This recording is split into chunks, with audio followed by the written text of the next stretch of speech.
A Poet's Death by Poison, a Hercule Poirot Mystery, Part 1. The Silent Toast. The village of Ashcombe-on-Thames lay under a fragile veil of winter, the sort of cold that sharpened sounds and slowed thoughts. Frost clung to the hedgerows like lace, and the river beyond the willows moved with deliberate restraint, as though it too feared disturbing the silence. Hercule Poirot disliked English villages in winter. They pretended to be peaceful, while nurturing secrets with almost religious devotion. He stood in the guest bedroom of Whodunit House, adjusting the precise angle of his tie in the mirror. Symmetry, he believed, was a moral quality. Disorder in appearance often reflected disorder of the soul. Outside his window, the house's garden stretched white and immaculate, concealing muddy paths beneath. A small but telling metaphor. Whodunit belonged to Lady Helena Ashcombe, a woman whose ancestry compensated generously for her lack of discernment in human character. She had insisted, with charming persistence, that Poirot attend the small literary gathering she was hosting that evening. A celebration, she had said, of art and intellect. Poirot had accepted, sensing, as he often did, that art and intellect were merely the velvet curtains behind which human passions performed their ugliest acts. Downstairs, the drawing-room was already filling with voices. Poirot descended carefully, one hand resting lightly on the banister, listening. The fireplace crackled. Glasses chimed. Compliments were exchanged with smiles too polished to be sincere. Alistair Reid stood at the center of it all. Reid was a poet of the modern kind, introspective, dramatic, and convinced of his own emotional profundity. He was tall, with hollow cheeks and eyes that suggested perpetual dissatisfaction. His latest collection, Winter Psalms, had brought him sudden fame. Critics praised its raw honesty. Readers praised themselves for understanding it. Poirot studied him discreetly. Fame, he reflected, was a solvent. It dissolved loyalties and concentrated envy. Lady Helena swept toward Poirot, her silk gown whispering against the floor. "Monsieur Poirot, you see, we are quite a humble company, but I hope stimulating." "Madman," Poirot replied, bowing. "It is often in the smallest rooms that one finds the most complicated thoughts." She laughed, pleased though uncertain why. The guests numbered 8. Excluding Poirot himself, Miss Clara Wynne sat near the window, her posture impeccable, her expression guarded. Once engaged to read, she now regarded him with the calm distance of someone who had already endured disappointment and survived it. Simon Quill leaned against a bookshelf, nursing a glass of wine and a grievance. His poetry lacked popularity, but not bitterness. Every success of Reid's was, to Quill, a personal theft. Near the sideboard stood Edwin Larch, Reid's publisher, a thin man with nervous fingers, accompanied by his wife Violet, whose ambition radiated with such intensity that Poirot half expected it to warm the room. Dr. Marcus Bell occupied an armchair by the fire, broad-shouldered, composed, with the measured movements of a man accustomed to control over substances, certainly, and perhaps over people. A toxicologist well-respected and a frequent advisor to Reid. Finally, there was Eleanor Price. She remained slightly apart, near a writing desk, her hands clasped before her. Young, plain, and earnest, she was Reid's secretary and assistant, responsible for managing his correspondence, his schedule, and Poirot suspected his emotional excesses. Wine was poured. The bottle came from Lady Helena's cellar, selected with ceremonial care. Eleanor assisted, moving quietly, efficiently. Poirot observed that she poured Reid's glass last. Reid raised his own glass, tapping it lightly with a spoon. "My friends," he said, his voice carrying easily to poetry, "the only honest language left to us." Poirot noticed a flicker cross Miss Wynne's face, something between amusement and contempt. "To truth," Reid continued, however uncomfortable. Glasses lifted. Poirot took a careful sip. "Excellent vintage. No bitterness. No almonds." Reid drank deeply. The moment stretched, then fractured. Reid coughed. Once, twice. His hand trembled, wine sloshing over the rim of the glass. A third cough tore from him, violent, desperate. He staggered back, knocking into a chair. "Alistair?" Lady Helena cried. The glass slipped from Reed's fingers and shattered against the hearth. He clutched at his throat, eyes wide, unseeing. His body convulsed as if seized by an invisible hand. Dr. Bell was on his feet instantly. "Clear the space," he ordered. He knelt, loosened Reed's collar, but his expression hardened with grim certainty. "It's poison," Bell said sharply. "Fast acting." Reed collapsed. One final spasm shuddered through him, then nothing. Silence crashed down upon the room. Poirot knelt beside the body, his movements unhurried, respectful. He leaned closer, inhaling gently. "Bitter almonds," he murmured. "Cyanide."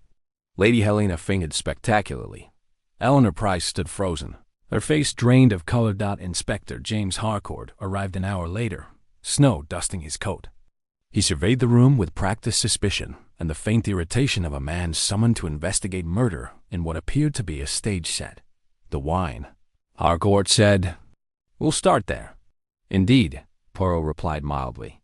"But I suspect, Inspector, that the poison entered this evening long before the wine touched Monsieur Reed's lips." Harcourt glanced at him. "You already have a theory." Poirot straightened his cuffs. "I have impressions. Theories are like poems, Inspector, dangerous when mistaken for truth." As the body was carried away and the guests retreated into shocked murmurs, Poirot's gaze lingered on the shattered glass, the untouched glasses, and Eleanor Price's trembling hands, somewhere in this elegant room. A decision had been made long before the toast dawn, and that decision had killed a poet. Part 2. Verses and Vengeance. Inspector James Harcourt arrived from London the following morning, bringing with him the chill of officialdom and a deep skepticism toward foreign detectives with egg-shaped heads. Nevertheless, he recognized Poirot's reputation and wisely kept his objections to himself. "The poison was in the wine," Harcourt stated. "Cyanide crystals, dissolved just before consumption. We've confirmed it." Poirot nodded. "And yet, Inspector, everyone drank the same wine, except, conveniently, the victim's glass alone was poisoned." The inspector frowned. "Which suggests opportunity." Many added. "Ah," said Poirot gently, "but opportunity is the least interesting of the three sisters." Harcourt blinked. "Three sisters?" "Means, motive, opportunity," Poirot replied. "Opportunity is the sister who always shows herself first, and therefore distracts." The interviews began. Miss Clara Wynne admitted without embarrassment that Reed had broken off their engagement after achieving fame. "He preferred admirers to equals," she said coolly. "But murder? No, I had already mourned him." Simon Quill's bitterness was more transparent. "Reed stole my themes," he snapped. "My metaphors, my reputation. But I would rather outright him than kill him." The Larches presented a united front. Edwin spoke of contracts and deadlines, Violet of legacy and sales. Poirot noticed how she finished her husband's sentences, a habit not born of affection, but controlled. Dr. Bell, calm and clinical, admitted knowledge of poisons. "But knowledge is not guilt," he said. "If it were, half my colleagues would be in prison." Finally, Eleanor Price. She trembled as she spoke. "Mr. Reed trusted me," she said. "I prepared his correspondence, his schedule. I poured his wine that night." Poirot's eyes softened. "And you tasted it?" "No," she whispered. "I do not drink alcohol." Poirot thanked her and left, his mind humming. Later, alone in the library, he examined Reed's poems. One verse, scribbled in the margin of a manuscript, caught his eye. "The hand that feeds the fragile flame may choke it with a breath the same." Poirot smiled faintly. "Always, the poet tells us the truth." Part 3. The chemistry of words. The truth, Poirot reflected, was like a chemical compound, harmless in isolation, lethal in the right combination. On the third morning after the murder, Ashcombe-on-Thames seemed to breathe more freely, as though the village believed the danger had passed. Poirot knew better. Murders, like poems, left echoes. He began the day in Reed's study. The room bore the marks of obsession. Books were stacked in uneven towers. Drafts of poems lay strewn like fallen leaves, some gently revised, others viciously mutilated with thick strokes of ink. Poirot ran his gloved fingers along the desk. Here was where Reed had ruled his small empire. He opened a drawer. Eleanor Price had carefully labeled correspondence private. Inside were letters tied with ribbon. Clara Wynn's handwriting appeared first measured restrained. Then others, more erratic. One letter, unsigned, caught Poirot's attention. You speak of truth, yet you live on borrowed minds. You mock science, but survive by it. Beware the hand you belittle. Poirot's eyes narrowed. Ah, he murmured, a warning. Or a confession delayed. Downstairs, Inspector Harcourt awaited him. London confirmed cyanide, Harcourt said.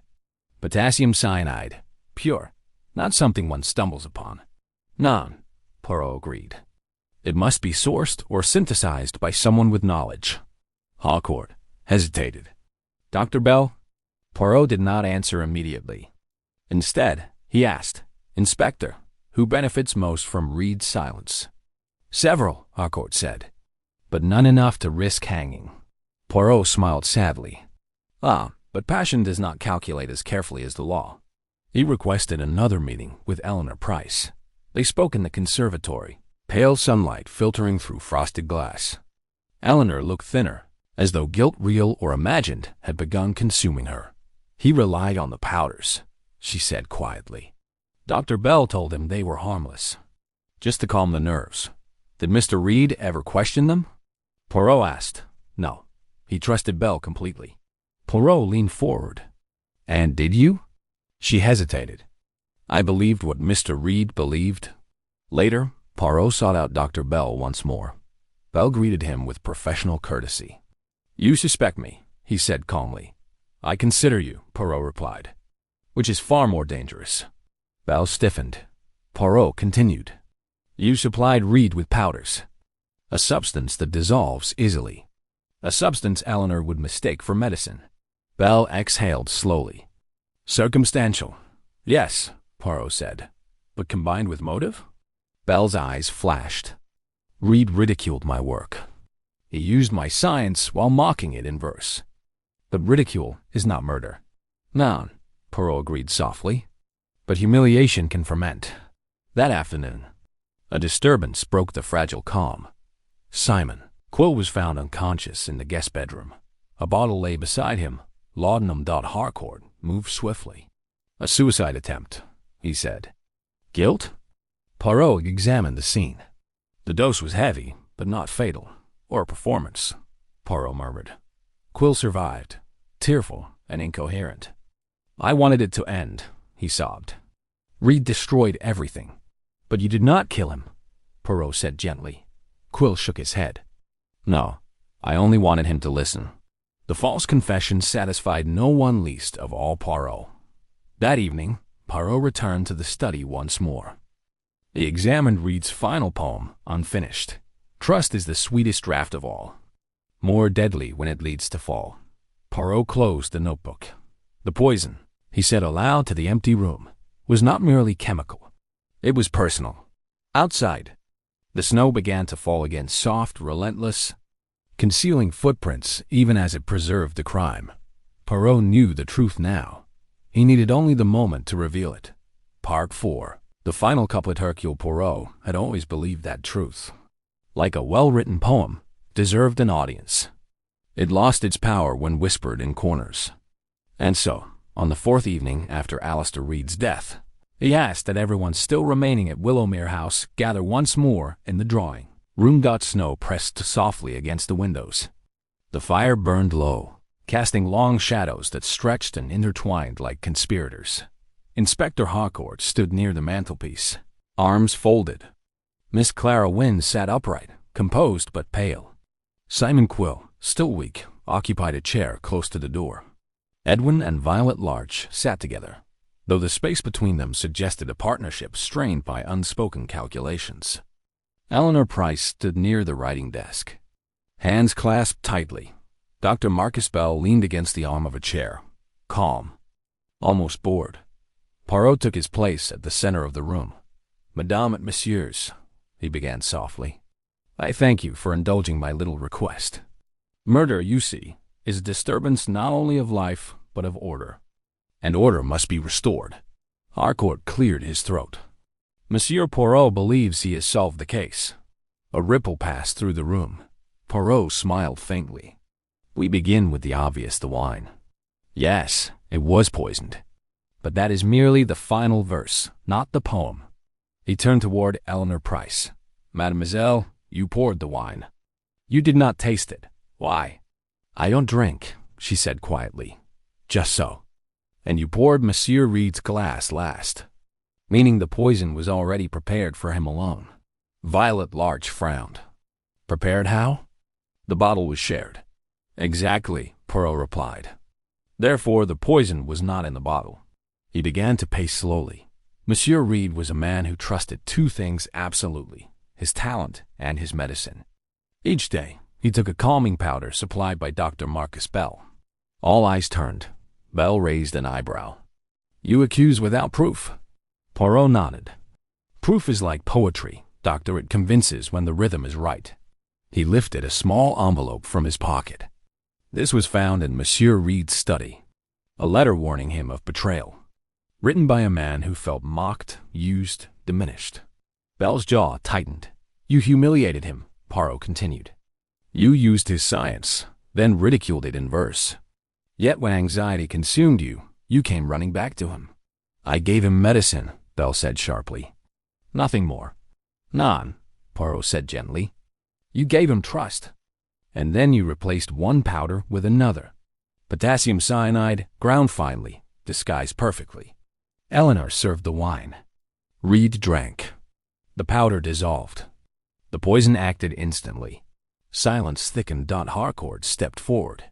We found traces of cyanide residue in Dr. Bell's medical bag, he said, hidden inside a false lining. Bell closed his eyes.